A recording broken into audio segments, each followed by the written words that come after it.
May kembot ako. I had the pleasure of visiting Baler for the first time thanks to an invitation from the National Historical Commission of the Philippines. Ang layo. Baler is known as the birthplace of Manuel Quezon and his wife, Aurora. May replica ng bahay ni Aurora near the church. You have to pay a small entrance fee and inside you can find paintings depicting the first couple and Aurora's trajes. The park near the town plaza is home to Museo de Baler, which houses art and artifacts including documents from friars who settled here during the 1600s.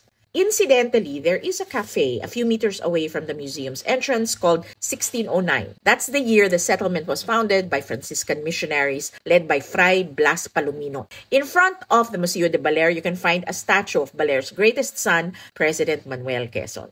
In the same park, meron ding replika ng bahay kung saan lumaki si Manuel Quezon called Casa de Maestro Lucio Quezon, ang ama ni Manuel. He was a Spanish mestizo and a former soldier for the Spanish Army. He retired and became a farmer and school teacher.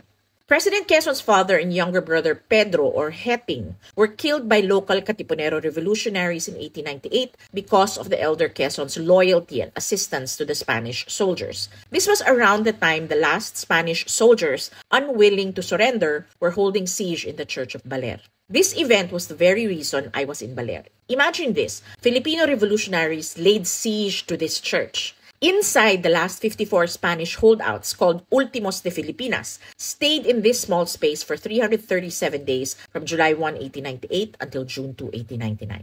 After the signing of the Treaty of Paris, the Americans, led by Lieutenant Commander James Gilmore, tried to rescue the Spanish soldiers. They sailed in via USS gunboat Yorktown. They were also captured by the Filipinos, and the American survivors were taken to Nueva Ecija.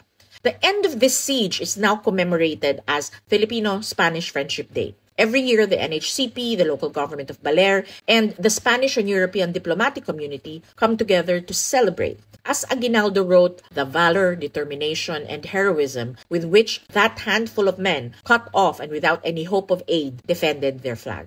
While the town was founded in 1609, the town was totally destroyed by a tsunami on December 27, 1735, wiping out most of the population. May 7 pamilya na nakaligtas dahil nakaakyat sila sa burol ng ermita. Ang mga Angara, Bihasa, Bitong, Carrasco, Lumasak, Poblete at Sindak ang nagtulong-tulungan para makabangon ang sitio. Umakyat ako si Ermita Hill. The hill with a view of the Pacific Ocean shows how the town's heritage is strongly connected to fishing, but it also helps me appreciate how it can be a place of refuge against a tempest. On our way down from Ermita Hill, we came across a marker labeled Dikaluyungan. It marks the place where in 1897, Katipuneros stored their cedulas and signed a manifesto of dissent against Spanish rule. Teodorico Luna Novicio, Antero Amatorio, Norberto Valenzuela, and Isabelo Palispis were among those who started the revolution in the province. I look forward to exploring more historic towns. Press like and follow and comment suggestions on places we can explore together. O, di ba? Meow meow.